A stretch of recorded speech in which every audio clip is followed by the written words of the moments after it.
우리가 믿는 하나님께서는요, 만유의 주인 되신 하나님이십니다. 그래서 만유의 주인이시기 때문에 내 인생의 주인도 하나님이시고 내 자녀의 주인도 하나님이시며 내 경제와 미래도 하나님이 주인이십니다. 그래서 정말 우리의 주인이 바뀔 때 사람은 평안하고 행복합니다. 아침에 아들에게 밥을 먹일 때도 안 먹으니까 따라다니면서 필리바 한 번만 먹어줘라. 그러니까 안 먹는데요, 계속 돌아다니다가 정말 마지막 한 번만 먹어줘. 그래서 나중에는 해갖고 신이 나서 딱 갔더니 안 먹어 하고 도망가더라고요. 계속 노력을 하는데 노력대로 안 되니까 짜증나는 거예요. 그것도 하나님께 맡겨야 되는데 그거 못 맡기고 그거를 제 힘으로 풀어가려고 하니까 스트레스 받더라고요. 그래서 모든 순간에 우리의 주인이 누가 되셔야 하냐? 창조주 하나님이 되셔야 합니다. 모든 만물을 창조주께서 지으셨기 때문에 모든 만물은 창조주의 말씀대로 움직이게 되어 있습니다. 그래서 진짜 창조주의 말씀을 붙잡는 예배가 되시길 바랍니다. 지금 저희 대청부에 한 청년이 같이 흐름을 타고 있는데 이 청년이 과외를 2개를 하고 있었어요. 과외를 2개 하고 있었는데 방학이 딱 되는 순간 과외 2개가 다 끊어진 거예요. 그래서 방학 때 돈 좀 벌려고 했는데 그분이 딱 막혀가지고 낙심이 되어 있는데 말씀에서 그 순간에 빛나는 청년이 되라. 그 순간에 그 생각이 잡히는 것이 아니라 그 순간에 빛나는 하나님의 말씀을 붙잡고 무너지지 않고 쓰러지지 않는 그러한 청년이 되라. 그것을 붙잡아가지고 본인에게는 너무 답이 됐고 응답이 됐다고 포럼을 하더라고요. 그러니까 우리가 안 된다고 생각하는 그 순간에 내 계획대로 안 되었을 때도 안 된 것을 자꾸 붙잡는 것이 아니라요, 그때 창조주의 말씀을 붙잡고 우리의 머리를 바꾸는 것입니다. 내 머리 가지고 삶을 꾸려가는 것이 아니라 예수 그리스도께서 우리의 머리 되셔서 음부의 권세가 틈타지 못하는 그러한 반석 같은 인생을 누리시기 바랍니다.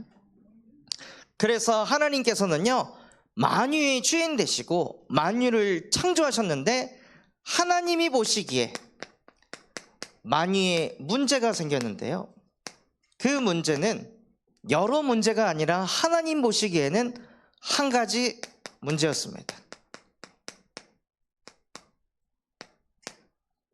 그 문제가 무엇입니까? 하나님이 믿어지지 않는 겁니다. 예배 자리에 앉아 있는데 하나님의 말씀이 안 들리는 겁니다. 예수는 그리스도라고 하는데 문제만 오면 휘청이는 것입니다. 그리스도의 이름을 이길 자 없다고 말씀하셨는데 그 말씀이 안 믿어지니까 하늘에 있는 자들과 땅 아래에 있는 자들과 땅 위에 있는 자들을 그리스도 이름 앞에 무릎 꿇게 하셨는데 그 이름이 안 믿어지니까 찾아온 문제라는 거예요. 그래서 하나님께서는 그 한 가지 문제를 해결하시려고 우리에게 여러 답을 주신 것이 아니라 한 가지 해답을 주셨습니다. 하나님이 믿고 싶어도 안 믿어지는 그 문제, 예배 시간에 은혜 받고 싶어도 은혜가 안 되는 그 문제, 기도하면 되는데 기도가 안 되는 그 문제를 해결하시려고 이 땅에 예수 그리스도를 보내셔서 하나님 안 믿어지는 문제를 십자가에 못 박고 끝내셨습니다. 그게 우리의 해답입니다. 다른 것으로 답을 찾지 마시고 예수 그리스도로 답을 내시는 은혜를 누리시기 바랍니다. 그러면은요, 하나님께서 우리에게 주신 미션을 이루게 하십니다. 그 미션은 호남을 살리고 세계를 살리고 후대를 살리고자 하는 그 마음과 중심을 담게 하셔서 우리의 인생이 호세오 속으로 인도받게 하십니다. 그게 만유의 문제를 그리스도의 복음으로 담는 사람들이 하나님께 받은 미션입니다. 그래서 그 미션을 이루기 위해서 그 위에 앉을 자가 공의를 행하리라. 그 공의를 행하시면서 저와 여러분에게 무슨 응답을 누리라고 말씀하셨냐면요, 대낮에 그늘을 만들라고 하셨습니다. 이렇게 푹푹 찌는 무더위 속에 태양에 계속 노출되어 있는 게 아니라 그늘 속에 들어가야 쉼을 얻는 것처럼 정말로 우리 안에 영적인 그늘 되시는 하나님이 나와 함께 한다는 그것이 믿어져서 어려움이 생기고 힘든 일이 생길 때 자꾸 하나님 찾아가고 하나님께 기도하고 하나님의 말씀을 묵상하는 나만의 영적인 그늘이 세팅이 될 때 하나님께서 저와 여러분에게 피할 곳에 응답을 주십니다. 현장에 그 문제라는 빛을 계속 맞아가지고 무너져 가던 사람들이 여러분을 피할 곳으로 보고 하나님께서 사람을 붙여주십니다. 중직자분 중에 한 분이 한 영혼이 만나자고 해서 만나가지고 소통을 하는데, 이제 이혼에 대한 문제, 또 뭐 형부가 교도소에 간 문제, 그런 문제들을 쭉 포럼을 하는데, 그걸 듣고 진짜 언니의 문제는 하나님 떠난 문제다. 그 문제는 하나님 만나야 끝난다. 그래서 당신에게 그리스도가 필요하다 하고 본인도 모르게 그것을 전달하게 된 거예요. 근데 그분이 먼저 한 얘기가, 너는 신앙생활을 해서 그런지 항상 얼굴이 빛이 난다, 그런 이제 고백을 하고, 그래서 수송동에서 크게 안경점을 하고 있는 그 사장님에게 복음을 말했는데 다음에 또 만나고 싶다. 그렇게 피할 곳의 응답을 하나님께서 주시더라고요. 그래서 정말 저와 여러분이 이번 한 주간 더 이 피할 곳의 응답을 받기 위해서 자기를 지으신 이를 바라보겠으며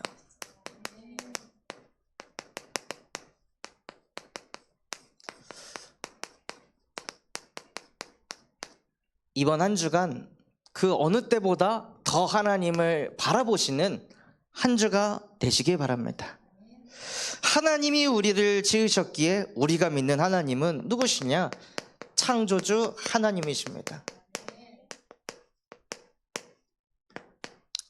그 창조주 하나님께서 나의 창조주이십니다. 우주 만물을 창조하셨지만 그 하나님께서도 나를 창조하셨습니다. 하나님이 저와 여러분을 창세기 1장 27절 하나님의 형상을 가진 영적인 존재로 창조하셨습니다. 그래서 하나님이 모든 것을 다 창조하시고 좋았더라 하셨는데, 사람을 지으시고 심히 좋았더라. 나의 형상을 가진 작품이니까요. 하나님께서는 저와 여러분을 보며 너는 나의 작품이다 하고 저와 여러분을 보시며 기뻐하십니다. 심지어 예레미야 1장 5절에 내가 너를 모태에 있기 전부터, 저와 여러분이 저희 부모님의 태 속에 있기 전부터 이미 저와 여러분을 계획하셨다는 거예요. 우리의 성별을 이미 계획하셨다는 거예요. 어쩌다가 어머니, 아버지가 어쩌다가 관계를 가져가지고 저와 여러분이 지금 존재하는 것이 아니라, 성경에서는 뭐라고 되어 있냐면 어쩌다가 태어난 인간은 하나도 없고 네가 모태에 있기 전부터 내가 너를 성별하였다. 저와 여러분은 영원 전부터 계획된 소중한 존재라는 것입니다. 그래서 그러한 존재로 저와 여러분을 영적 존재로 창조하셔서 하나님의 말씀을 묵상할 수 있는 존재로 만드셨습니다. 그래서 나에 대한 가치를 회복시킬 때요, 하나님의 말씀을 묵상하시기 바랍니다. 아, 나는 태 속에 있기 전부터 하나님이 영원 전부터 나라는 존재를 창조하시려고 계획하셨던 존재구나. 내가 그렇게 소중한 존재구나. 그리고 그런 우리에게 창세기 1장 28절, 하나님의 형상으로 창조된 우리에게 하나님이 복을 주시고 생육하고 번성하고 정복하고 다스릴 수 있는 모든 축복들을 쏟아 부으셨습니다. 그래서 시편 22편 10절에는요, 내가 태 속에서부터 주께 맡김은, 다윗은 태 속에서부터 자기 자신이 주께 맡겨져 가지고 존재했다는 거예요. 태 속에 있을 때 그 엄마가, 아, 이때가 되면은 애 발이 나오도록 내가 노력해야겠구나. 노력하는 부모 아무도 없잖아요. 우리 아이 눈이 생기도록 내가 애를 써야겠구나 하는 사람 아무도 없잖아요. 그냥 시간이 지나가지고 초음파 검사를 하러 갈 때 어느 날 발이 생겼고, 어느 날 손이 생겼고, 어느 날 성별을 구별할 수 있는 게 생겼고, 그러니까 노력하지 않고 하나님이 복을 주면은요, 되어지는 응답을 주십니다. 원래 인간은 되어지는 응답 속에서 사는 존재입니다. 가장 중요하고 소중한 것들은요, 다 되어집니다. 숨을 쉬는 게 되어집니다. 심장이 뛰는 게 그냥 뛰어집니다. 음식을 먹으면 내가 이 음식을 잘 소화해야지 노력하지 않고 그냥 먹는데 소화가 되어집니다. 잠을 자려고 막 발버둥을 치는 게 아니라 잠이 옵니다. 눈을 뜨려고 불안 속에서 자는 게 아니라 자고 일어나서 저절로 눈이 떠집니다. 정말 중요한 것들은요, 다 되어집니다. 그 되어지는 게 안 될 때 인간에게 치명적인 문제가 옵니다. 그 중에 가장 되어져야 될 응답이 무엇이냐? 하나님과 함께가 되어지도록 저와 여러분을 창조하셨다는 거예요. 그래서 사람은 하나님과 함께하는 게 되어질 때 모든 것이 되어져 갑니다.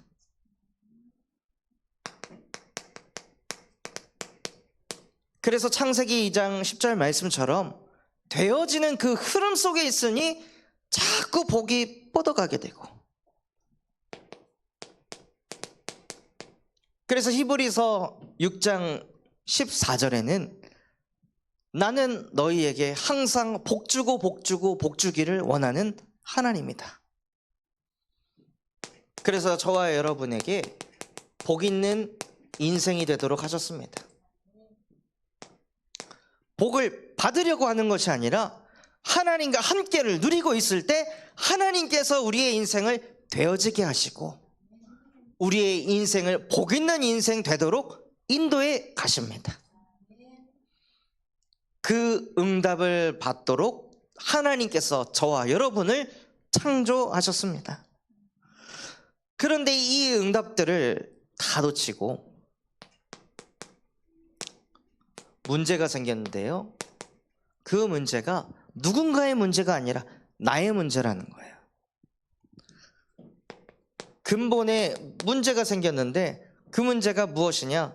창세기 3장 4절에서 6절과 같이 선악과를 먹으면 반드시 죽게 될 것이다 했는데, 아니, 안 죽을 수도 있어.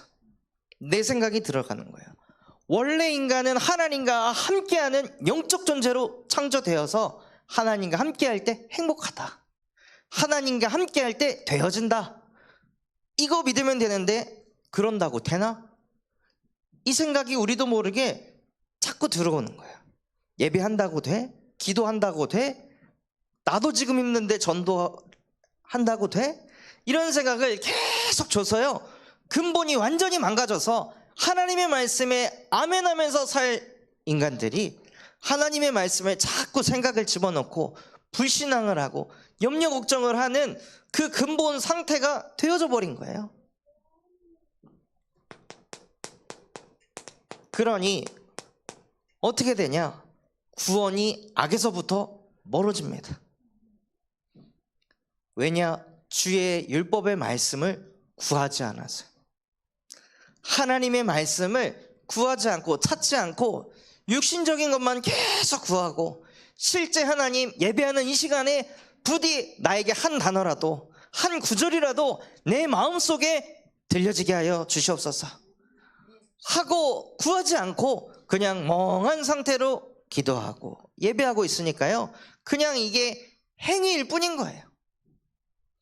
그때 누가 사로잡냐? 요한복음 8장 44절, 너희는 너희 아비 마귀에게서 났으니 너희 아비의 욕심대로 행하고자 하느니라. 그러면서 진리가 없으므로 진리 앞에 못 서도록 만듭니다. 예배 자리에 와 있는데도 복음의 말씀이 안 들리도록 만듭니다. 근본이 회복되지 않고 자꾸 그냥 이 현실의 문제에 대한 답만 찾으려고 예배를 드리도록 만드는 거예요. 그러니 근본 문제를 넘어서 영적으로 문제가 생기는 거예요. 예배를 하는데 예배가 안 됩니다.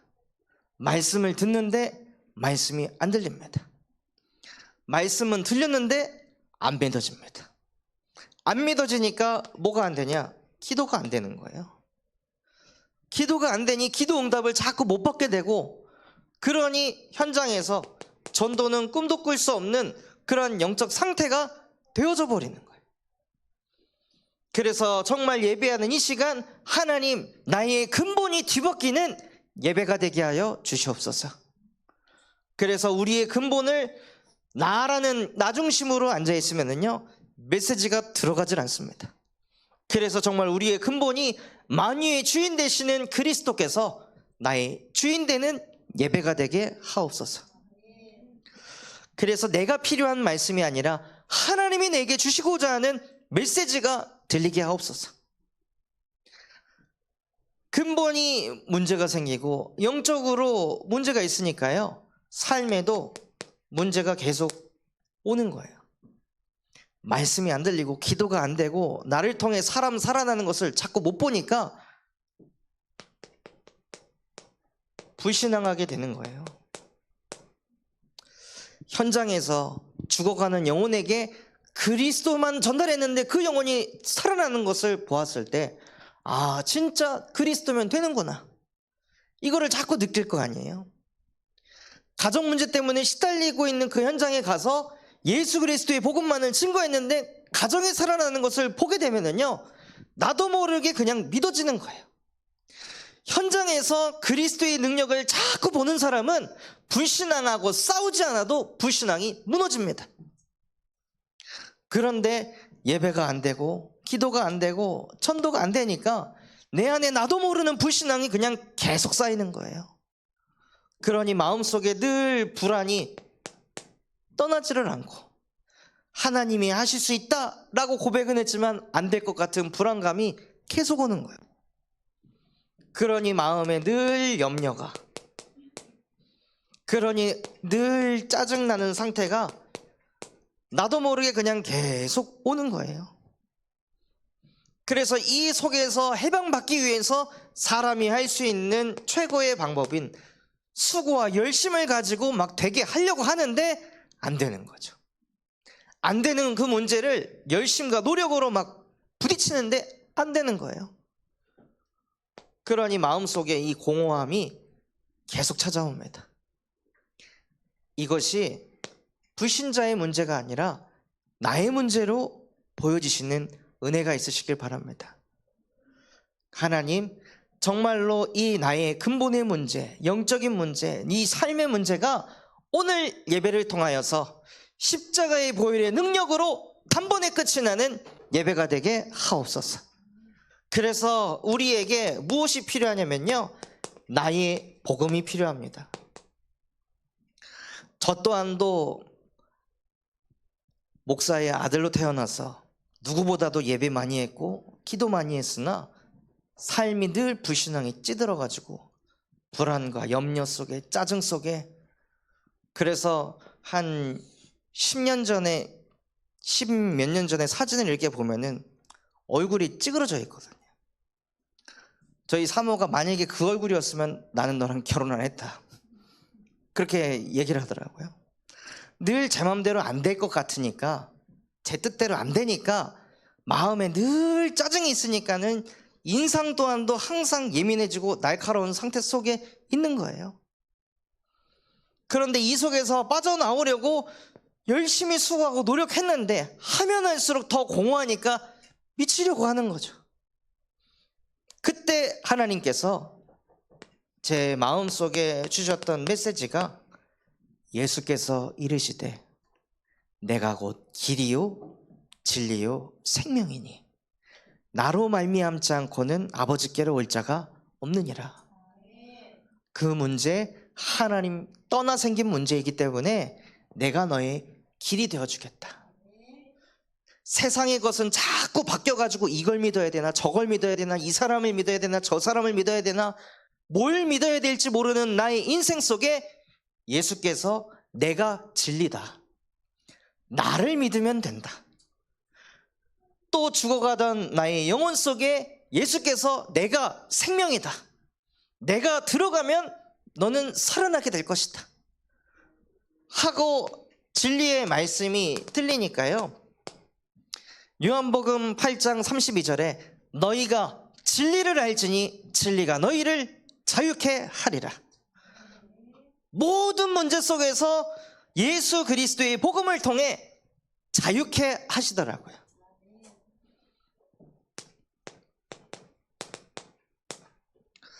무엇을 통해 우리에게 자유를 주셨냐면요, 예수께서 십자가에 하나님 떠나서 하나님 믿어지지 않는 이 근본의 문제, 영적인 문제, 삶의 문제를 예수께서 십자가에 못 박고 단번에 끝내버리셨습니다.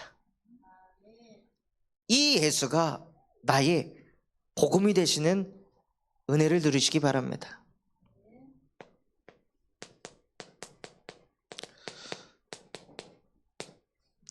그래서 나도 모르게 불신앙이 치고 들어올 때, 예배할 때 나도 모르게 분열될 때, 나도 모르게 또 짜증이, 염려 걱정이 치고 올 때마다 나는 그리스도가 아니고, 경제는 그리스도가 아니고, 이 사람도 그리스도가 아니고 오직 예수만 그리스도이시며 지금도 살아계신 하나님의 아들이십니다 라고 고백할 때 음부의 권세가 너를 이기지 못하리라. 우리의 현실 상황을 통해 계속 음부의 권세가 역사하지만 예수 그리스도의 복음을 선포하고 고백할 때 그 흑암이 무릎 꿇는다는 것입니다. 그래서 이 그리스도를 영접하는 자, 곧 그 이름을 믿는 자들에게는 하나님의 자녀가 되는 권세를 주셨으니, 고린도후서 5장 17절에는요 누구든지 그리스도 안에 있으면 새로운 피조물이라, 이전 것은 지나갔으니 보라 새 것이 되었도다.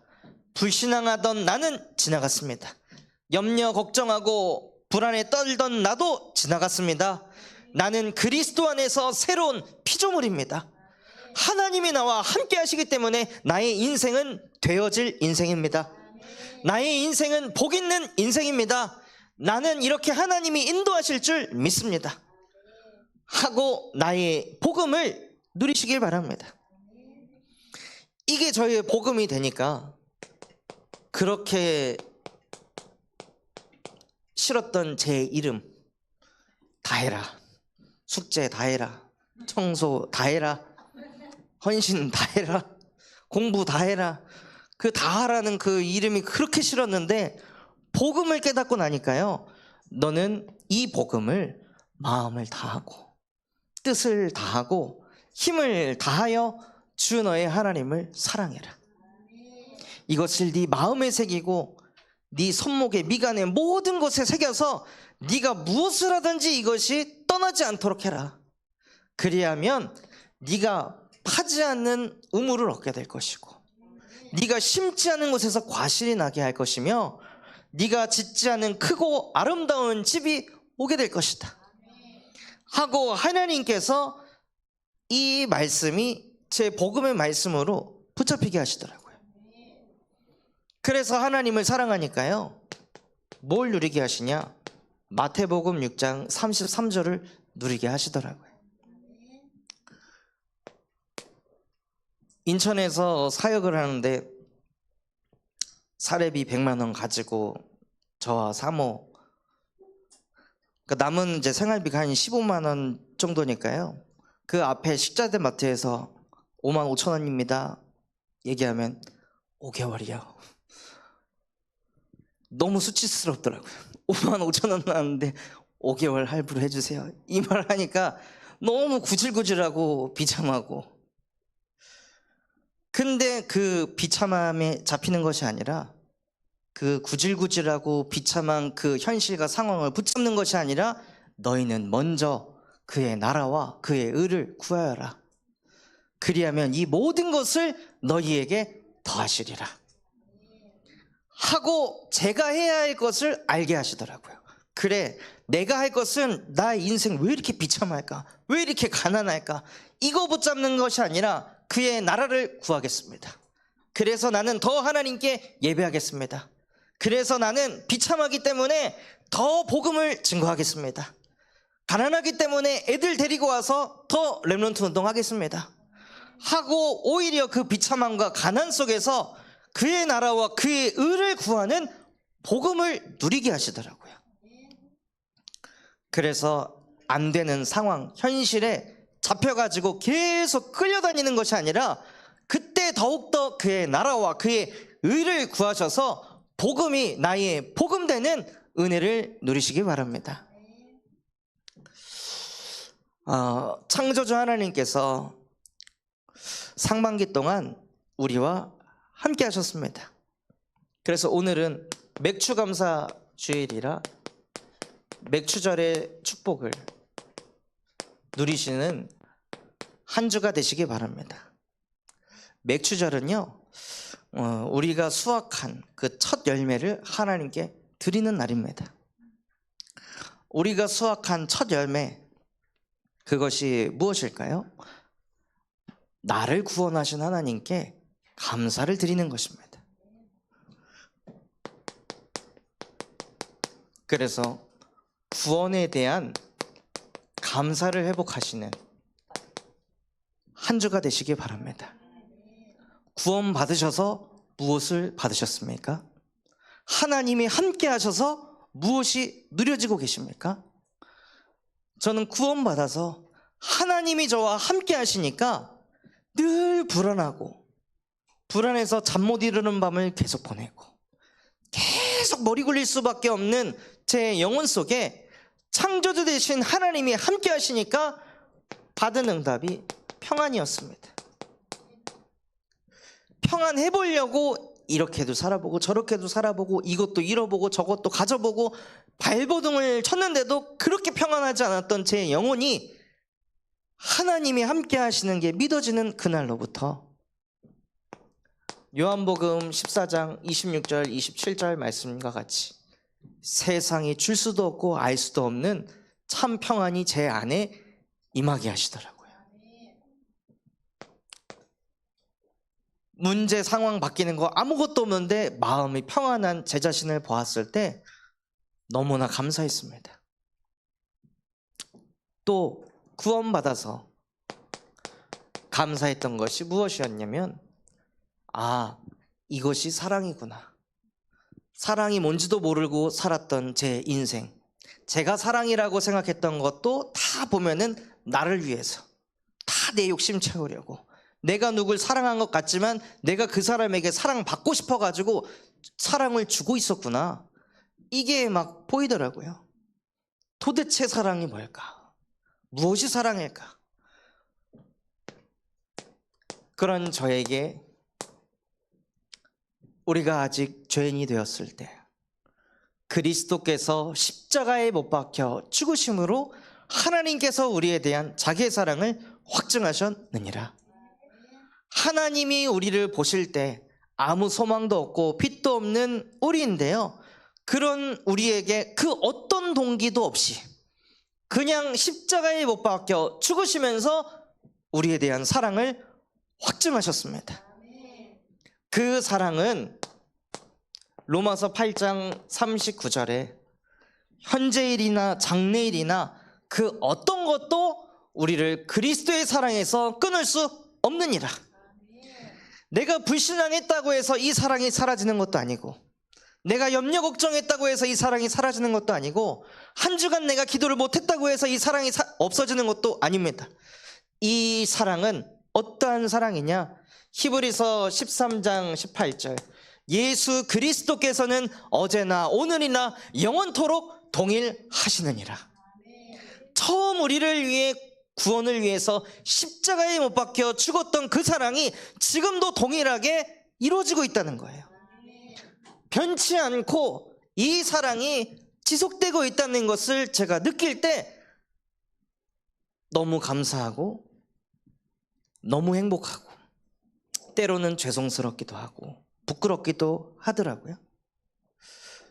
그래서 구원을 통해서 진짜 예수 그리스도께서 나를 위해 얼마나 사랑하시는지, 그 사랑은 처음 복음 받았을 때 10년 전에 또 20년 전에 그 받았던 그 사랑, 나는 그때 뜨거웠고 나는 지금 차가워졌다 할지라도 그리스도께서는 지금도 한결같이 그 사랑 그대로 저와 여러분을 사랑하고 계십니다.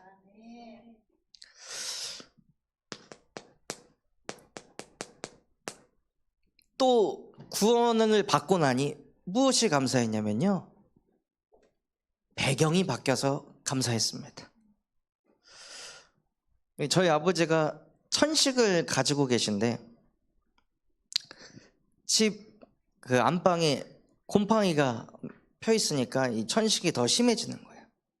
그러면은 그 곰팡이 핀 벽지를 다 뜯어가지고 소독을 하고 뭘 해야 하는데, 그럴 수 있는 경제력이 없으니까 거기다가 그냥 다이소에서 사가지고 거기다 그냥 덕지덕지 그냥 갖다 바르는 거예요. 그 안에서 호흡을 하는 그 아버지의 상태는 더 안 좋아지는 거죠. 식탁도 어디 내다 버린 거 주워와가지고 그 식탁 사용하고, 그러니까 그런 이제 가정 환경에서 자랐기 때문에 내 배경은 없구나, 배경을 내가 만들어야겠구나. 그래서 더 열심히, 더 악착같이 남에게 지지 않으려고 발버둥 치면서 인생을 살아왔는데요, 어느 날 구원받아서 너의 배경은 땅에 있지 않고, 빌립보서 3장 20절, 하늘에 있는지라. 너의 배경은 부모가 아니고 가정 가문이 아니고 하늘 보좌가 너의 배경이다. 그러니 어디를 가든 무엇을 하든지 주눅들지 마라. 내가 보좌의 배경으로 너와 항상 함께 할 것이다 하고 하나님이 저의 배경이 되어주시니까 말로 표현하지 못할 감사와 감격이 몰려오더라고요. 알 수 없는 이 자부심과 자긍심이 제 안에 몰려오는 거예요. 나는 하나님의 자녀다. 난 구원받은 천국 백성이다. 눈에 보이지 않게 히브리서 1장 14절, 모든 천사들이 섬기는 영으로서 지금 나를 돕고 있다. 이 배경이 실제 믿어지니까 너무 감사하게 되더라고요. 그래서 이 맥주 감사 주의를 통해서 다른 것으로 감사한 것이 아니라, 정말 내가 구원받아서 무엇을 얻게 됐지? 무엇을 갖게 됐지? 다시 한번 돌아보시면서 이 구원에 대한 감사를 회복하시는 한 주가 되시기 바랍니다. 또 맥주 주일은요, 무엇하는 주일이냐? 상반기 동안 하나님께서 우리를 여기까지 인도해 주셔서 감사를 드립니다 라고 드리는 예배입니다.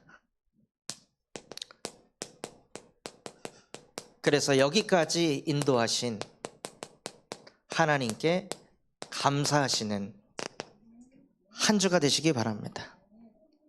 하나님께서 올해 원단을 통해서 복음을 전하여 많은 사람을 제자로 삼는 말씀을 주시고 그 말씀을 이루어 가십니다. 그래서 하나님께서 그 제자들을 곳곳에 세워 가셔서 캠프의 흐름 속에서 한 중직자분은 자기가 관련된 20여 명의 사람들에게 다 연락을 돌린 거예요. 다 연락을 돌렸더니 그 중에서 한 10명 정도가 이렇게 만나지게 됐고, 그래서 만나가지고 복음을 전하는데 9명까지 다 복음에 뜨뜻미지근한 상태. 그런데 10명에게 복음을 전하면 한 사람은 반응이 있다. 그 말씀 붙잡고 한 사람도 다시 또 만나보려고 또 도전을 하시더라고요. 진짜 말씀 주신 그대로 막 열매를 일으키는 것이 아니라 하나님의 말씀을 붙들고 그것을 내 현장에 적용해보고 도전하는 그러한 제자들을 하나님께서 교회에 세워가시더라고요. 그리고 올해 하나님께서 교도소 캠프를 우리 전교인이 마음 담아가지고 같이 편지 쓰고 유초등부서부터 남전도회까지 편지를 써서 교도소에 편지를 보내고 캠프로 인도받았습니다. 그러니 그 현장에서도 하나님께서 지금도 계속 이 캠프 때 연결된 청년 하나가 조폭 생활을 그만두고 진짜 전도운동하고 싶습니다 라는 그 제자까지 세우도록 하나님께서 인도하고 계십니다. 또 하나님께서 3월 달에 바티잔 선교원을 세우셔서 아이들의 마음속에 매일 예수 그리스도의 복음을 심고 교사를 통해 복음을 보여주는 그러한 선교원의 응답을 허락하셨습니다. 또 하나님께서 사무엘 목사님을 협동 목사로 세우셔서 더욱더 현장에서 전도운동할 수 있도록 하나님께서 복을 주셨습니다. 목사님이 하신 그 포럼 중에 하나가 공단 현장에 들어가서 전도운동 하려고 그렇게 애를 쓰고 기도하고 사람 만나갖고 하는데 전도가 안 되더래요. 그런데 어느 날 협동 목사로 세워지고 강단에서 우리 중직자분들이 기도해 주시기 시작하니까 그날 이후로부터 현장에 문이 열리기 시작했다고. 그래서 하나님께서 지금 계속 새 가족을 붙여주고 계십니다. 또 하나님의 은혜로 군산대학교 현장에 호프 동아리를 세워주셨습니다. 대한민국 역사상 대학교 총장이 재직 중에 교도소 가는 역사는 딱 한 번인데 그게 지금 군산대학교거든요. 군산대학교 총장이 비리를 저질러서 그것으로 인해 현재 교도소에 수감되어 있습니다. 그런 상황 속에 하나님께서 저 대학 현장에 호프 동아리를 세우신 것은 대학의 재앙을 막으라고 세우신 줄 믿습니다. 또 하나님께서 교회 설립 및 담임 목사 위임식을 인도하셔서 이제는 본격적으로 전북노회와 함께하는 개교의 축복을 주셨습니다. 그래서 전북노회 캠프로 하나님께서 인도해 주셨습니다. 그래서 이 캠프의 흐름 속에 또 한 현장에 어느 간호사분이 한 달에 아버지가 돌아가시고 어머니가 돌아가시는 말도 안 되는 재앙을 만난 거예요. 그래서 그 영혼에게 우리 중직자분께서 딱 10분 만나가지고 복음 전하고 또 예수 그리스도를 마음의 주인으로 영접하는 그 응답을 허락하셨습니다. 그래서 여기까지 우리 군산 참소망교회를 인도하신 하나님께 감사와 모든 영광을 돌려드립니다. 맥추절의 축복은요 6월절 이후에 7주가 지난 시간입니다. 즉 오순절이 임한 시간이에요. 그래서 오순절은 6월절 이후에 50일이 지난 시간입니다. 예수께서 40일 동안 하나님 나라의 일을 가르치시고 또 10일 동안 마가의 다락방에 모여서 오로지 기도하기에 힘썼을 때 오순절 날이 이미 이름해. 그래서 이번 한 주간 오순절의 응답을 누리시기 바랍니다.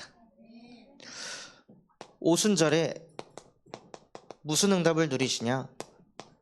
그리스도께서 마지막으로 주신 기도 제목, 오직 성령이 너희에게 임하시면 너희가 권능을 받고 예루살렘과 온 유대와 사마리아와 땅끝까지 이르러 내 증인이 될 것이다. 그래서 우리의 기도 제목은 하나님 가난에서 해방시켜 주시옵소서, 내 질병을 치유해 주시옵소서가 아니라요, 그 어떤 것도 얻어 걸리지 않을 만큼 오직 성령만이 내게 충만히 임하게 하옵소서. 오직의 성령을 구하셔서 하나님의 말씀이 그냥 믿어져 버리는 그 응답을 누리시기 바랍니다. 그걸 위해서요, 다른 방법이 없습니다. 오직 집중입니다. 사도행전 2장 1절에서 4절에 나왔던 초대교회 사람들처럼 다른 방법이 아닌 모여서 오로지 기도하기에 집중할 때, 그때 바람과 같은 불 같은 성령이 어느 날 임하는 오순절의 응답을 저와 여러분에게 주실 줄 믿습니다. 그 응답이 임하면요,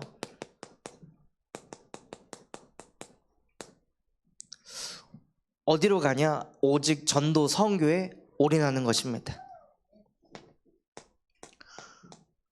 정말 사도행전 2장 5절에서 42절 말씀의 흐름 그대로 오직 집중했을 때 정말로 성령이 임하여져서 하나님께서 15개의 선교의 문을 열고 3천 제자가 일어나는 그 응답의 흐름 속으로 저와 여러분을 인도하실 줄 믿습니다.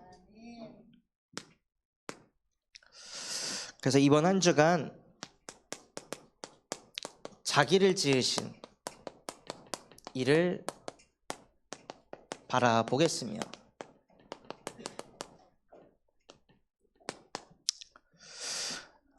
이번 본문 말씀에 보면요, 다메섹에 대한 경고가 나옵니다.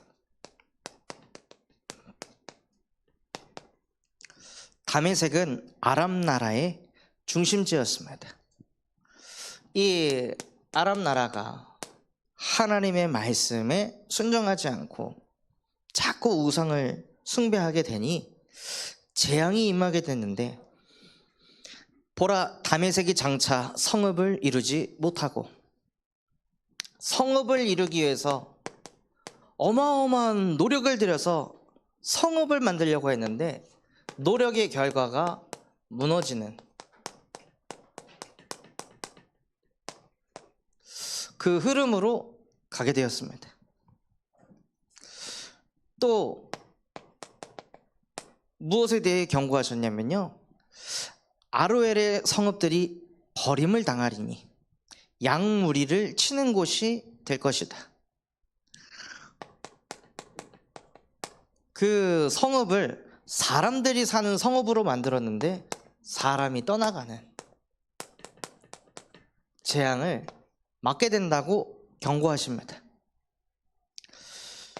그리고 3절에는 남은 자조차도 멸절당하게 될 것이다.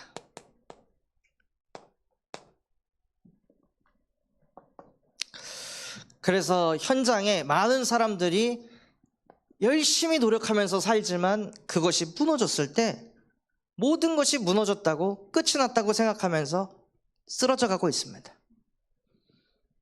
그 현장 속에 하나님께서는 저 사람 하나님 안 믿으니까, 저 사람 하나님 떠나 있으니까 저럴 수밖에 없지 하고 끝내는 것이 아니라 그 재앙 만난 사람들 속에 남은 자가 있다고 하십니다.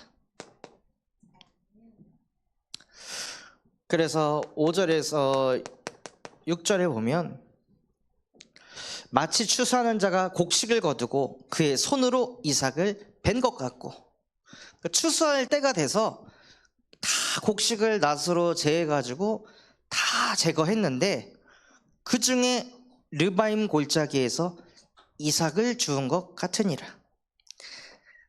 다 없다고 생각했는데 하나님께서는 그 속에 남은 자를 두셨다는 거예요.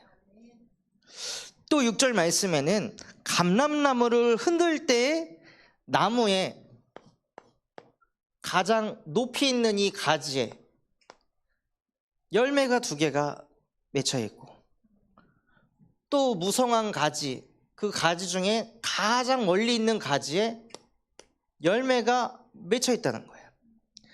떨어졌으면은 이것들이 먼저 떨어져야 되는데 하나님께서 남겨놓으신 자들은 이러한 자들이라는 거예요.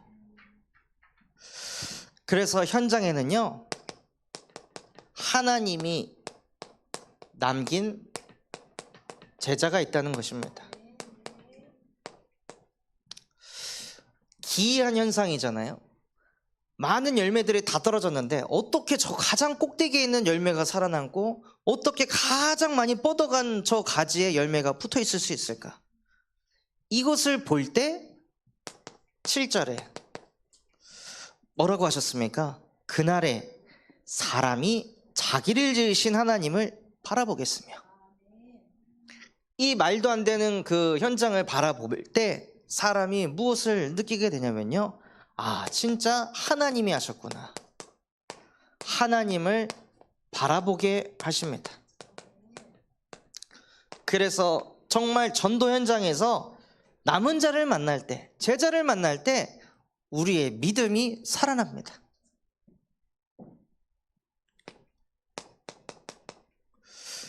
그리고 그 남은 자를 만났을 때요, 자기 손으로 만든 제단을 바라보지 아니하며 자기 손가락으로 지은 아레나와 태양상을 보지 아니할 것이며 하고 우상을 제거하게 하십니다.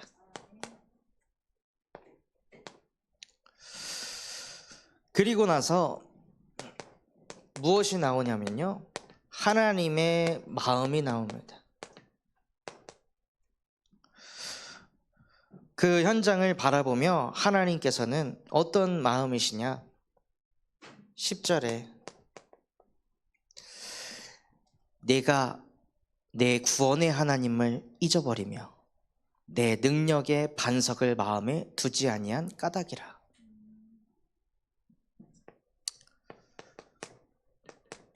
구원의 하나님을 잊은 그 백성들을 보며 하나님께서는 12절에 슬프다. 말씀하셨습니다. 그래서 현장에서 복음을 전해보면 어렸을 때 교회를 다녔었는데, 학창시절에는 교회를 다녔었는데, 청년 때까지는 교회를 다녔었는데, 그런데 그 이후로 구원의 하나님을 잊어버려서 이 흐름 속에 있는 수많은 영혼들을 바라보며 하나님은 슬프다 하십니다. 그리고 하나님께서는 그 사람들을 바라보며 어떤 마음을 가지고 계시냐? 너희가 아무리 노력을 하고 열심히 살아도 산에서 겨가 바람 앞에 흩어진 것 같겠고 너희의 인생은 겨가 아니냐? 또 폭풍 앞에 떠도는 티끌 같을 것이라.